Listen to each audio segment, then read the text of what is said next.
nation's power. From Politico, Homeland Security Chief Nielsen is out.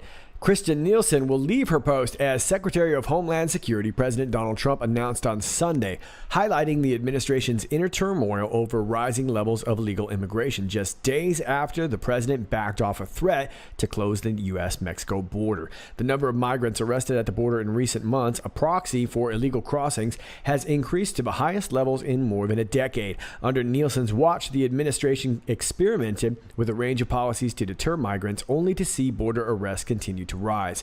Secretary of Homeland Security Kristen Nielsen will be leaving her position, and I would like to thank her for her service, Trump wrote on Twitter. I am pleased to announce that Kevin McAleenan, the current U.S. Customs and Border Protection Commissioner, will become acting secretary for @DHS.gov. I have confidence that Kevin will do a great job. Nielsen oversaw the implementation of Trump's contentious immigration agenda, including the separation of thousands of families at the U.S.-Mexico border. The 46-year-old cabinet member was confirmed to the role in December 2017. Almost from the start, she came under fierce criticism from Trump over an uptick in illegal immigration. As a wave of Central American families arrived at the southwest border in recent months, scrutiny of her performance only intensified. The news comes after the White House on Friday unexpectedly pulled the nomination of Ronald Vitiello to become Director of Immigration and Customs Enforcement.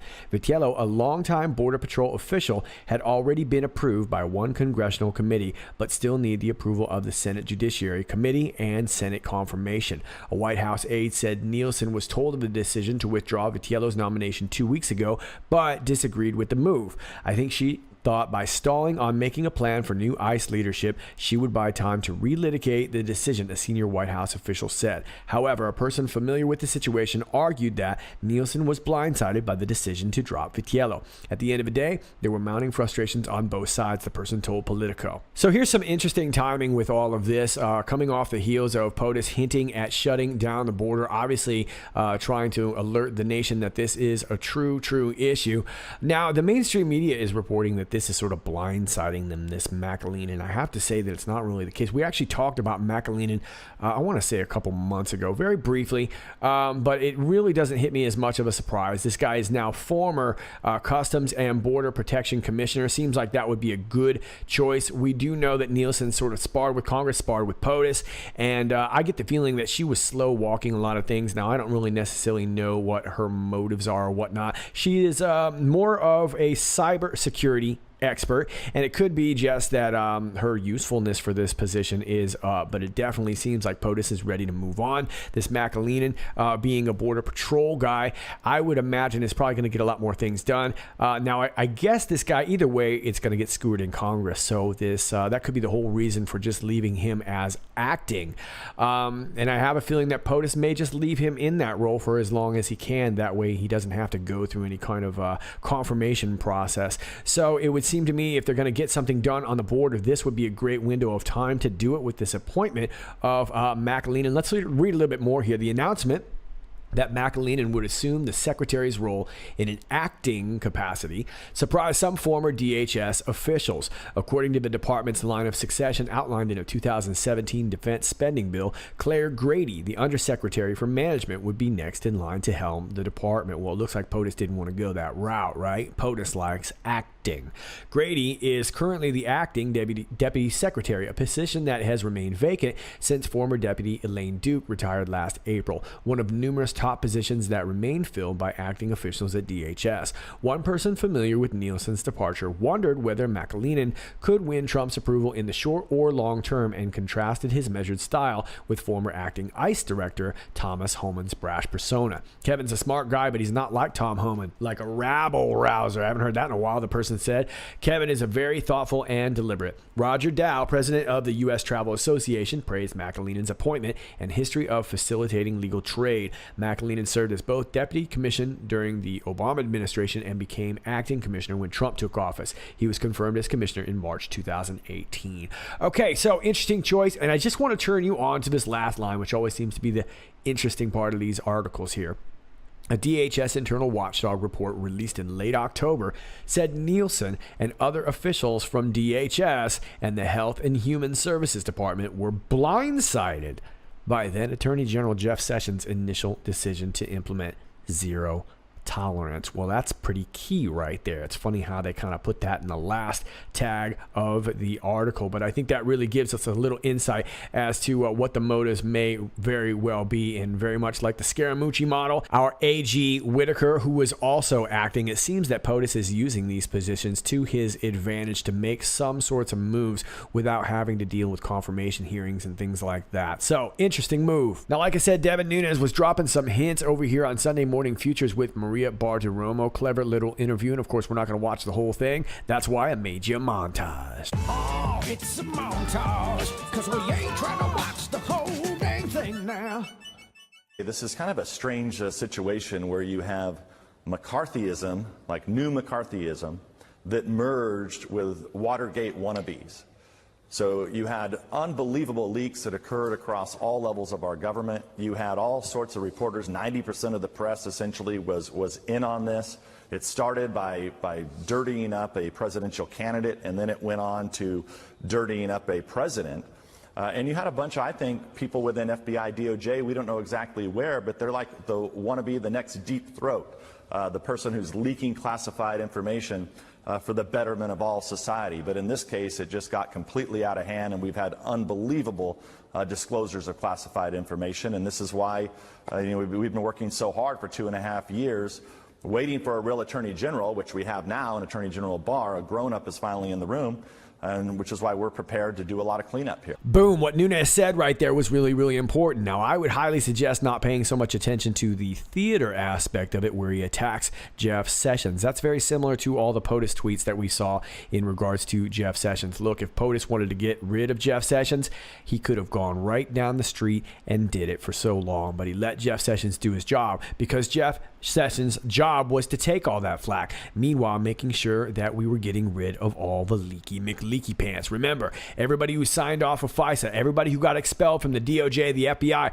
had to get signed off by Jeff Sessions. Now that that's all done, that can get transferred over to one of the OGs, which is William Barr. Think William Barr, think POTUS, think Giuliani, think Mueller, think Rosenstein. Whether you like them or not, they are connected from way, way back, and now they're all in their key roles. You are going to come out with a list of referrals, and you told me you are ready to hand this over to the AG this upcoming week. What can you tell us about this list of referrals and about the referral of criminal conduct that you are about to release, sir?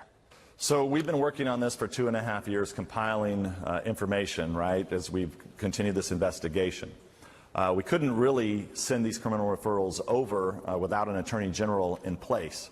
So we're prepared this week to notify the Attorney General that we're prepared to send those referrals over and brief him if he wishes to be briefed. We think they're pretty clear. But as of right now, this may not be all of them, but this cleans up quite a bit. We have 8 referrals that we're prepared to send over to the Attorney General this week. All right, so you've got 8 referrals that you're going to send over to the AG this week.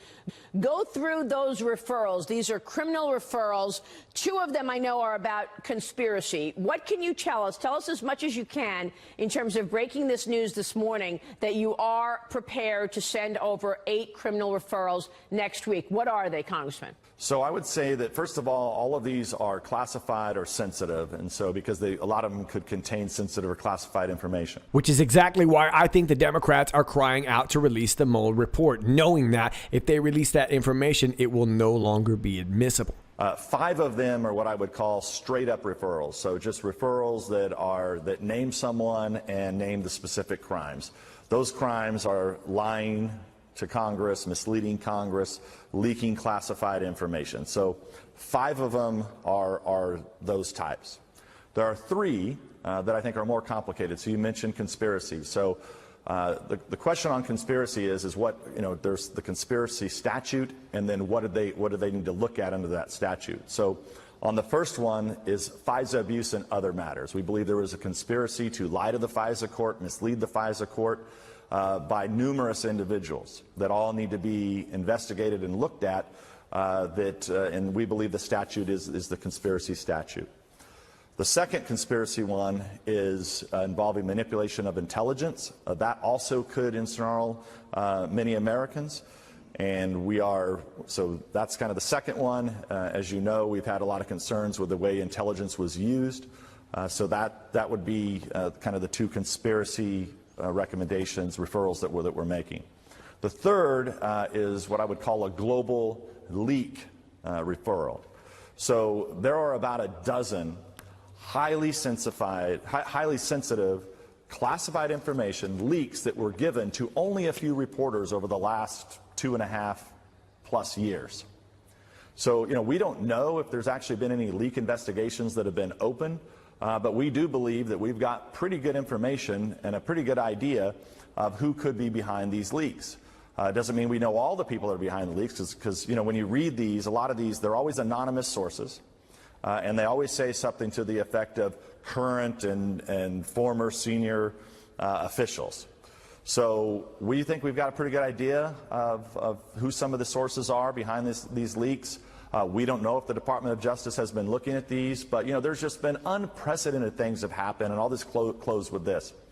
You had conversations with the President of the United States and the Prime Minister of Australia leak. You had leaks of the President Trump talking to the Mexican president leak. We all know the travesty of General Flynn. Nobody knows where those supposed transcripts came from. So those are just kind of three examples that are absolutely horrific. But there's things that are even worse that were leaked, and there's only a couple, 2 or 3 reporters involved in this, and so it wouldn't be hard to get to the bottom of. But you've got to. So we're prepared to make those 8 referrals this week. So the 2 on conspiracy, the 1 on global leaks, and then 5 that are more specific on lying, leaking, and misleading Congress. Wow, so that is a lot right there. So it's going to be really interesting to see who these referrals are. Who would our liars be? We have a lot of liars, right? Those of you who've been following my threads on Bill Priestap know that whether or not Bill Priestap is lying or not, we definitely know that he's not being very forthright. But we could assume that Peter Strzok doesn't seem to have told the truth, right? James Comey, Andrew McCabe, they didn't seem to tell the truth during their testimony. I'm not so sure how many liars we have, because we probably have quite a few, right? And we haven't heard all the testimony yet. Now, our leakers, we can pretty much guess: Brennan, Clapper, Schiff, Comey. We have a lot of leakers too, but not as many.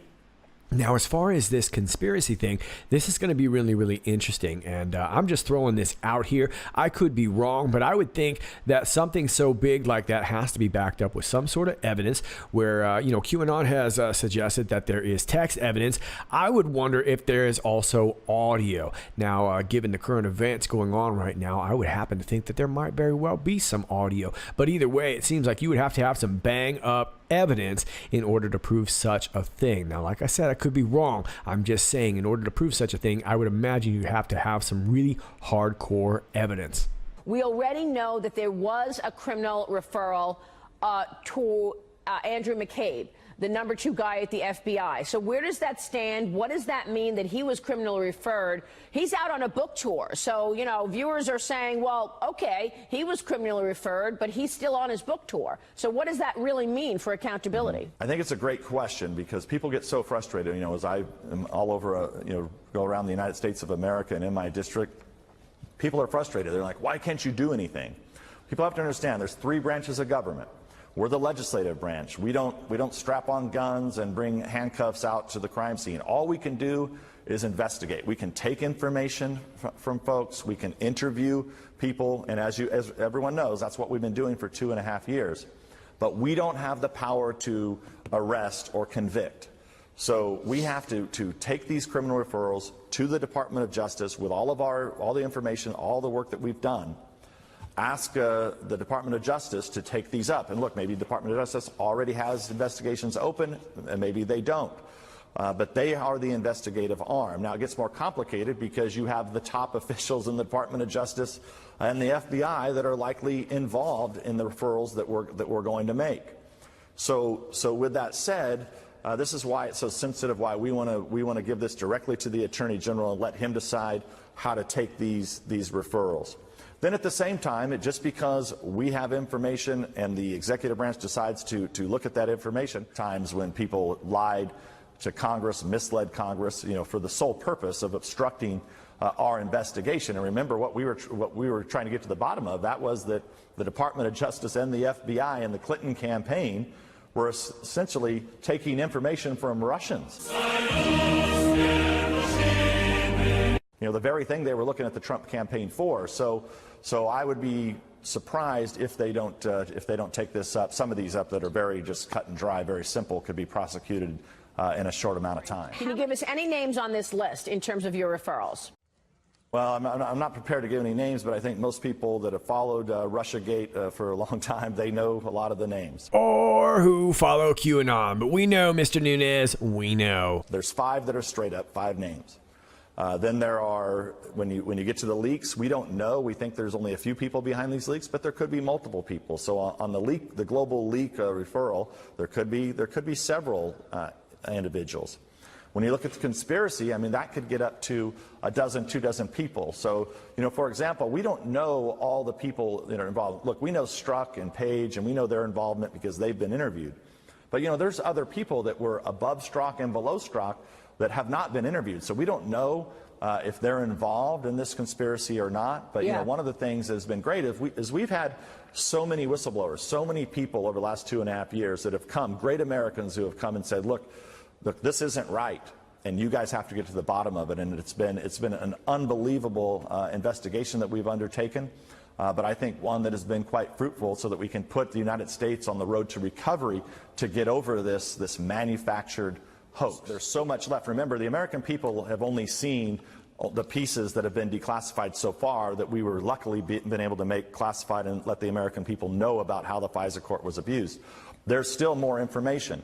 I've said this before. This was their insurance policy. A lot of people think the insurance policy was just the overall investigation of the Trump campaign. It's actually much more conspiratorial than that. Yes, remember, Jeff Sessions, Paul Ryan, Ted Cruz, you, me, half of Congress, everybody. Should the Mueller report be made public, Congressman? No, the Mueller report is fake as that Steele dossier, and all it does is give the mainstream media a few more weeks to talk about nothing. Talking points, talking points, talking points. We want bacony, cheesy goodness. We want a FISA declass, and we want to see that IG report. That's what we want, and that's essentially what Devin Nunes says here. Well, what I've said about the Mueller, I think I was one of the first members of Congress to actually say that the Mueller report should be made public, but not just the Mueller report. Because remember, many people that are on the team, the Mueller team, are involved in a lot of these conspiracies, right? So you have the leader on the team, the deputy supposedly, and another top lawyer were both involved in the chain of custody of the Steele dossier, the Democratic Oppo dirt. It is impossible for me to believe that those 2 lawyers, very smart lawyers, didn't know in the middle of 2016 that information was dirt coming from the Democrats. It's impossible. The other 2, you had 2 FBI agents, Strzok and Page, who were kicked off the Mueller team. So I want the underlying information, because I think the indictments that were made by the Mueller team, I think some are very questionable. And I think there's pieces of them that always read like Russian spy novels. That was done on purpose to create a narrative to make the American people think, as they were indicting these people, that somehow this had to do with collusion between the Trump campaign and Russia. Yeah. What I want is the information underlying the report, so that we can actually look into it, because every time we peel back the onion in this case, what do we find?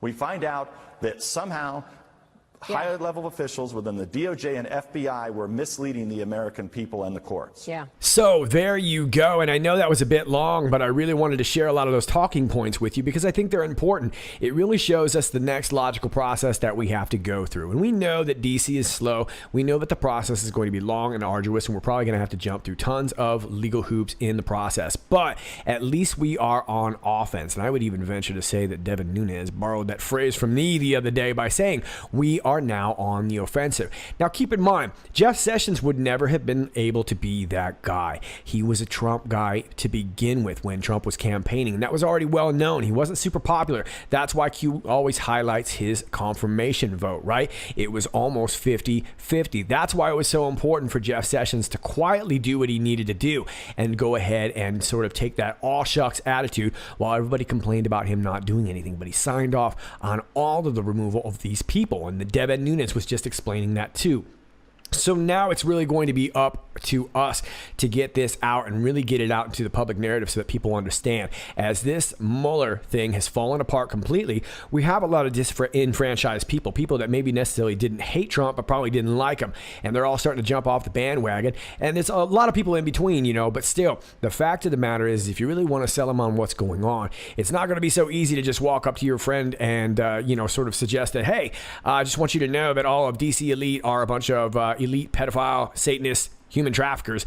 Not the best elevator speech. You wouldn't necessarily be wrong, but if you're trying to sell them in a minute, they're not necessarily going to buy it. However, if you can wax logically on this whole FISA application process and how it led through to leaks, false leaks into the media of false information, and how that framed our president, not just our president, but half of Congress, you can kind of logically explain to people what's really, really going on. It's an easier red pill to swallow. And when they understand that, and they understand the collusion between the media and the DC elite, then they're going to be a lot more open to the bigger and deeper things that I think that a lot of us would like to get to, right? Just my humble opinion, but there you go. Now, it seems to me, like I said, there must be some sort of audio that would be suggesting this whole conspiracy thing. Like I said, those are bigger charges, and those are things that are going to be a really, really big deal at some point. I don't know when, but at some point. And it suggests to me that there must be some sort of strong evidence, whether it's text message or audio.